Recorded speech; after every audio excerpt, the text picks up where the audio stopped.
Hi guys, welcome back to our channel, How to Log In. Today in this video, I'm going to show you how to log into your Discover Bank account. To do so, follow some simple steps with me.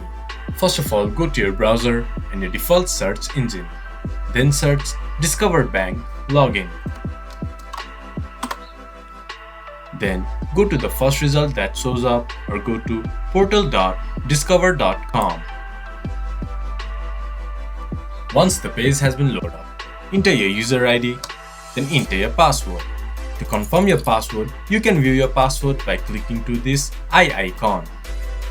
Once you have entered your login credentials, click to login.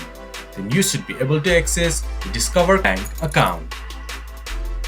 To make login easier for next time, you can click to Remember User ID. But I do not recommend you doing it in a public computer or a shared device. If you have forgot your user ID or password, you can click to Forgot User ID or Password to get help. And if you are new to Discover Bank, you can register our account by clicking to Register Your Account. This much for today's video. If you guys find our video helpful, please leave a like and comment. And do not forget to subscribe our channel and hit the bell icon. I'll see you guys again in our next video. Thank you for watching.